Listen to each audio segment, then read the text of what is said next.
Hello one and all, welcome back to Create Ball, where this week I'm talking about basket with a backboard ball, which is like normal basketball, but with 50% less baskets, 300% more required projectiles, and 93% less rules. So let's just get right into it. Near the end of this last school year, my friend group was in shambles, so I started spending my recesses wandering alone across the Newmaker Plain, until one day that I decided to play basketball with Sir John Pegasus Carlin Jr. the 18th, and a few other people. I say we played basketball, but we didn't. At first, we just made baskets, and sometimes, if we were feeling a bit ambitious, we'd dribble to the other side of the court and make a basket over there. After a while, this started to become a tad stale, but then Sir John Pegasus Carlin Jr. the 18th and Gabriel Andreessen started blocking people's shots with another basketball. At first, this was really annoying because there were still a lot of people that actually just wanted to play basketball, but soon those people got out of town and the real game began. Most days, I would be trying to make baskets while Sir John Pegasus Carlin Jr. the 18th and Gabriel tried to block them. But since everything I touched spreads like wildfire for some reason, it wasn't long before a ton of other people showed up. So sometimes a whole slew of people would be trying to block my shots, but the extra people would usually just watch from the sidelines. Or the middle of the court. A lot of people watch from there too. After a while, I started keeping score, so whenever I made a basket, I would get a point, and whenever they blocked me, they'd get a point. How we got the points was probably self-explanatory, but whatever, it's my show.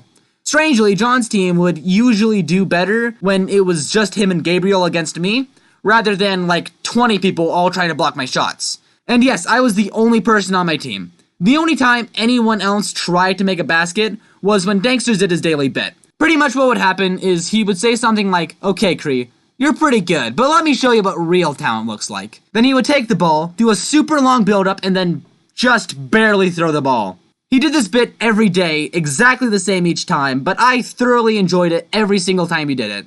But then one day, we got to the end of recess, and I realized that Danksters didn't do his daily bit. May 14th, 2019, a day that will go down in infamy. Anyway, you might think that since it was me against at least 2 people, then the other team would have a slight advantage. Sure, their target is moving and all, but there's also a ton of them trying to hit it. So you'd think it would balance out. But you'd be wrong, because I would win most of the time. Usually not by much, by about 3 or 4 points on average. They only won a handful of times, and once I won by 10 points. But I think I should have been disqualified since Laura and Kara kept kicking Sir John Pegasus Carlin Jr. the 18th and Gabriel's basketballs to the other side of the field. So it wasn't exactly fair. Hey, did you see that segue? Me neither. So one day we went outside and we were all ready to play a nice game of don't let Creed make a basket or else he gets a point, but all of the basketballs were already taken. So we ended up just using a tether ball instead. The hook nearly hit me square in the head like 14 times, and I consistently missed baskets just because the rope got caught on something, but it was a price we were willing to pay. Anyway, once we removed the basketball as a necessary part of the game, we realized that this really wasn't basketball anymore. So we decided that we should change the name. My suggestion was to just call it Ball, but instead we went with Basket with a Backboard Ball, which I think really rolls right off the tongue. And with that, I think I'll end the video here. It might be a bit shorter than usual, but I have a really long video in the works for next week, so maybe subscribe and ring the bell for that.